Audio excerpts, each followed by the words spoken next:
네, 오늘부터 4.7 보궐선거 공식 선거운동이 시작이 됐습니다. 앞으로 2주간 치열한 선거전이 전개가 될 텐데요. 이 선거전을 총지휘하는 분을 지금 전화로 만나보도록 하겠습니다. 더불어민주당의 이낙연 상임선대위원장 전화로 만나보겠습니다. 나와 계시죠? 네, 안녕하세요. 네, 안녕하세요, 위원장님. 네. 근데 아무튼 각종 여론조사 결과를 종합을 하면 좀 민주당이 열세인 것 같습니다. 현재의 판세를 어떻게 평가를 하십니까?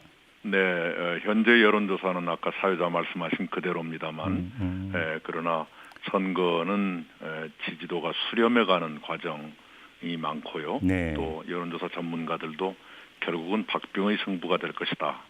이렇게 전망을 하고 있지요. 예. 저희들도 박빙의 승부가 될 것으로 보고 이렇게 유권자들께 절박하게 호소할 생각입니다. 서울이나 부산 두 곳 모두 박빙 승부를 예상을 하시는 겁니까? 그렇습니다.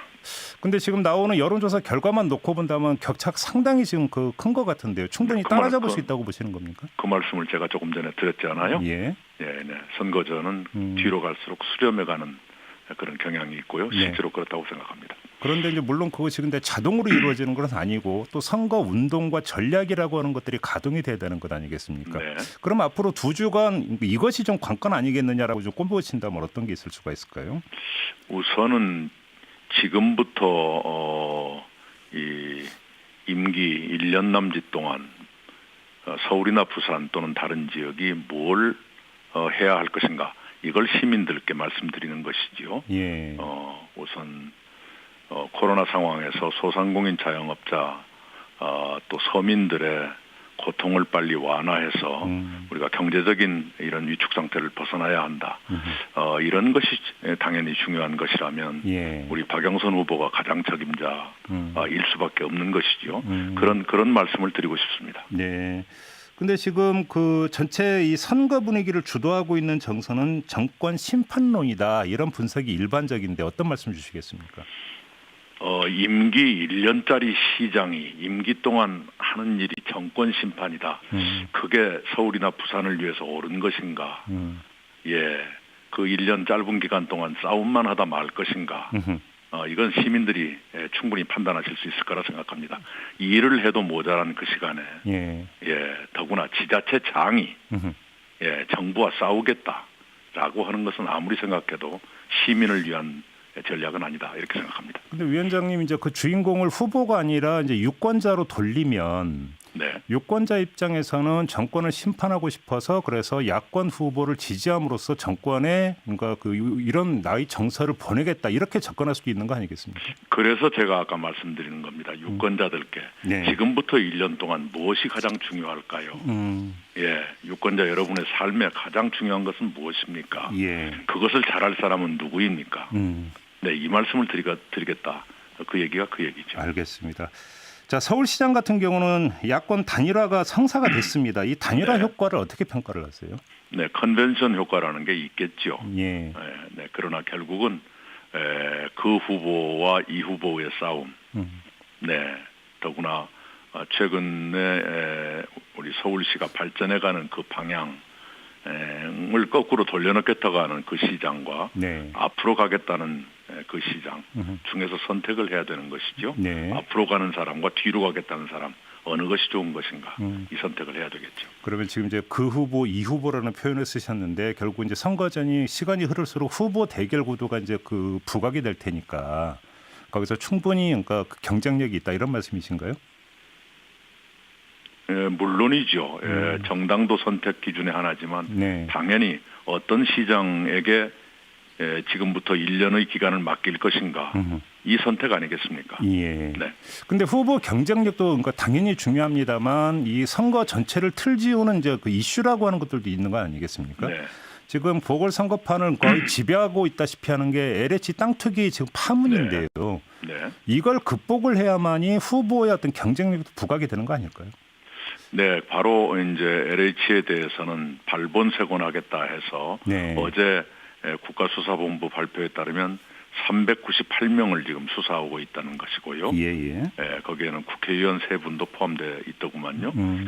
그러면 대대적인 수사가 진행되고 있다라고 일단 볼 수 있는 것이고, 또 하나는 재발 방지 대책이 며칠 안에 나올 거예요. 예. 네네 그런 식으로 해서 LH 사태는 분명히 부끄럽고 죄송한 사건이지만 이걸 계기로 해서 예.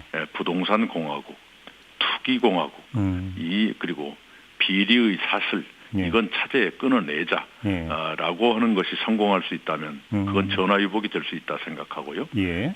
그와 동시에 서울시장이나 부산시장을 되겠다고 하는 분들이 부동산 의혹을 갖고 있다면 예, 이건 또 어떻게 봐야 될 것인가. 그것도 저희들이 시민들께 말씀을 드리고자 하는 것입니다. 예. 얼마 전에 이해찬 전 대표가 여러 매체와 인터뷰를 하면서 했던 그 말 가운데 하나가 LH 사태를 언급을 하면서 지금 문재인 정부는 관리의 책임은 있지만 그다음에 직접 뭐를 하지는 않았다라고 하면서 이제 대비하면서 그 이야기를 한 바가 있었는데 네. 지금 위원장님이 말씀하시는 뭐 내곡동이나 LCD 사례를 말씀하시는 것 같은데 바로 이 문제가 부각이 되면 부각이 될수록 야권한테 불리할 거다 이런 말씀이신가요? 유불리를 떠나서 네. 서울이나 부산의 시장이 되겠다고 하는 분이라면 당연히 의혹은 해명돼야 하고 그 의무는 풀어야지요. 네, 그건 당연한 일 아닙니까? 네. 근데 집권 여당이 너무 이제 네거티브하게 접근한다는 일각의 지적도 있던데 어떤 말씀 주시겠습니까? 그것이 왜 네거티브일까요?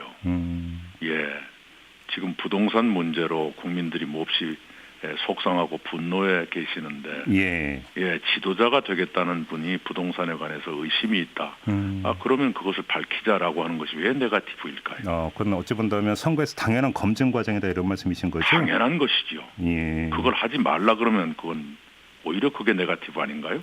알겠습니다. 네. 조금 전에 이제 그 땅 투기 사건을 수사하고 있는 수사당국을 말씀하시면서 의원 3명을 지금 언급을 하셨는데, 네네 그렇게 발표가 됐죠. 예, 그렇습니다. 근데 이제 뭐 또 그 국수보험 본부장 이야기는 추가로 더 있을 수도 있다 이런 말까지 했던데, 네. 중요한 건 그 사람들이 누구냐, 어떤 당적이냐가 미치는 영향도 엄청나게 크지 않겠습니까? 네네 뭐 밝힐 단계가 되면 밝히겠죠. 예. 네네. 그런데 이게 또 이 선거와 연관해서 지금 위원장님을 모시고 인터뷰를 하고 있기 때문에 선거 전에 발표가 되느냐 후냐도 이건 중요한 문제 아닌가요? 그것은 수사당국이 알아서 판단할 것입니다. 그래요. 거기에 대해서 어떻게든 말한다는 것 자체가 정치가 수사에 개입하는 것이니까요. 네네. 그건 온당치 않습니다. 알겠습니다. 그런데 어제 공개됐던 공직자 재산 변동 내역이 있지 않습니까? 네. 이걸 보니까 중앙 그 공무원의 50%가 토지를 자산으로 보유하고 있는 것으로 나왔다고 하더라고요. 네네.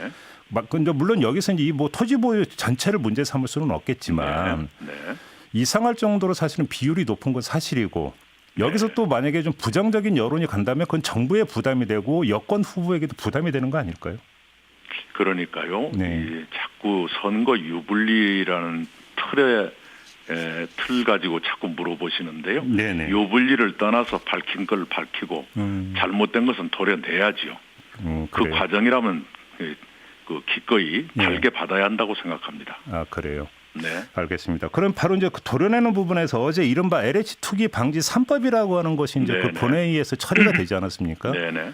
근데 좀 아쉬운 게 공공택지 특별법 같은 경우는 보니까 소급은 안 된다라고 이제 딱 정리가 됐더라고요. 어떻게 평가를 하세요, 위원장님? 저는 아쉽게 생각합니다. 법리상 꼭 불가능한 건 아니라고 저는 봅니다. 예를 들어서 어떤 행위는 끝났다 하더라도 그 불법 상태는 지금도 계속되고 있다라고 한다면 보유하고 그것은, 있으니까. 그것은 소급이 아니라 당연한 적용이다. 이른바 부진정 소급 이론이라는 게 있어요. 그렇게 갈 수가 있다고 생각합니다. 그러면 어떤 사람이 법을 위반해서 어떤 규정을 위반해서 투기를 했는데 그 땅을 지금도 가지고 있다. 그러면 불법 상태가 지금도 계속되고 있는 것이니까 그에 대해서 무슨 몰수를 한다, 환수를 한다라고 하는 것은 소급 적용의 범위에서 뺄 수도 있죠.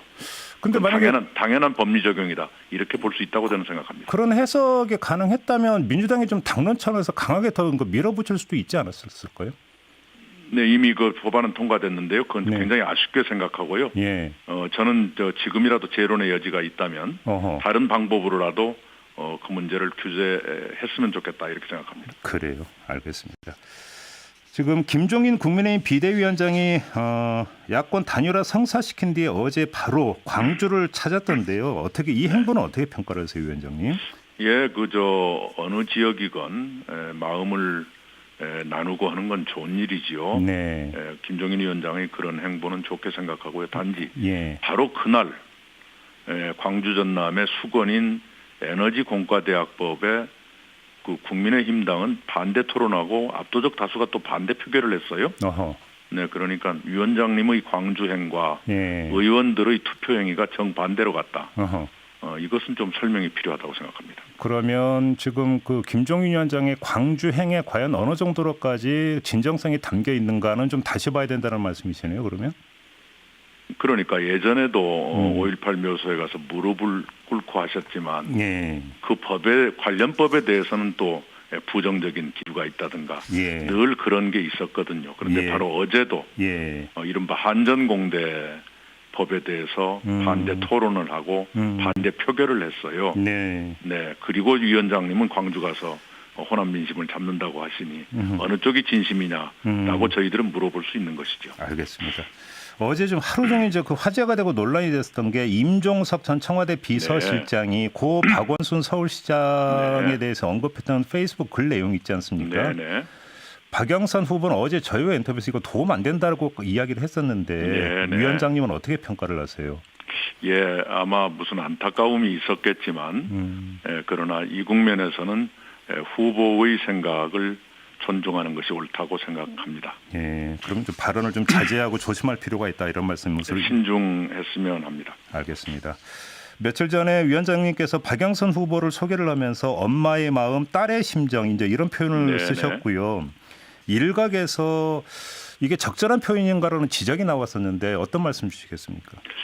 그것은 박영선 후보 자신이 엄마 리더십이라는 표현을 썼어요. 예. 네네, 그 유치원 무상급식을 소개하면서 예. 그리고 워킹맘으로서 또는 엄마의 마음으로 그래 후보의 그런 슬로건을 제가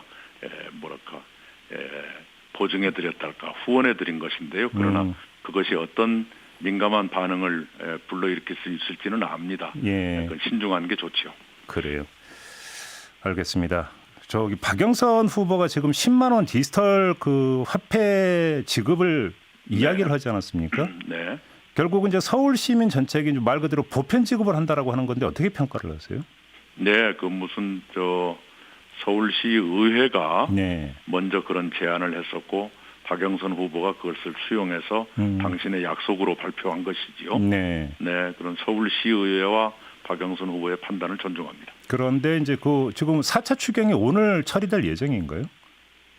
어떤 말씀이죠? 저기 그 재난지원금 지급 예, 추경이요. 지금 8시에 예. 제4차 재난지원금이 담긴 추경을 의결할 예정입니다. 8시에 몇 분 안 남았군요. 본회의가 열립니다. 네. 그러니까 이제 바로 그 점 때문에 좀 질문을 드렸던 건데요. 이제 4차 네. 재난지원금은 이제 결국 선별로 지급을 하는 거고. 네. 그러면 박영선 후보의 이런 어떤 서울 시민을 대상으로 한 보편 지급이라는 게 하나의 보완책이라고 봐야 되는 겁니까? 엇박자라고 봐야 되는 겁니까? 네, 보완책이죠. 경기도에서도 비슷한 일이 있었으니까요. 그래요. 네. 그 위원장님이 연결한 김에 윤석열 총장의 그 지지율이 급상승하고 있는 것에 대해서 어떻게 평가하는지가 좀 궁금한데요. 어떤 말씀 주시겠습니까? 네, 그 민심이 몹시 출렁이고 있다라고 보고 있습니다. 네. 근데 정치를 할까라고 생각하세요, 위원장님? 윤석열 총장이 결국은? 이미 그런 행보에 들어선 것으로 보이네요. 그래요. 네네. 예. 앞으로는 뭐 가봐야 알겠지만요. 그러면 만약에 위원장님의 이제 그 대권과도의 경쟁자로 평가를 하신다면 어떤 평가를 주시겠습니까? 누구든 예. 자기가 가진 것을 내놓고 국민들의 선택을 받는 것이니까요. 네. 뭐 평가하고 말고가 아니고요. 네.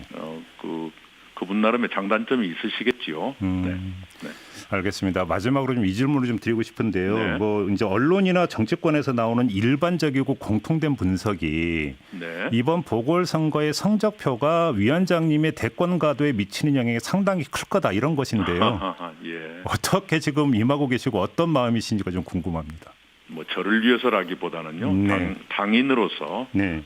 당연히 제가 할 바를 해야 되고요. 예. 더 노력해야지 하는 마음으로 임하고 있습니다. 알겠습니다. 자, 말씀 여기까지 들을게요. 고맙습니다. 네, 감사합니다. 네, 지금까지 더불어민주당의 이낙연 상임선대위원장이었습니다.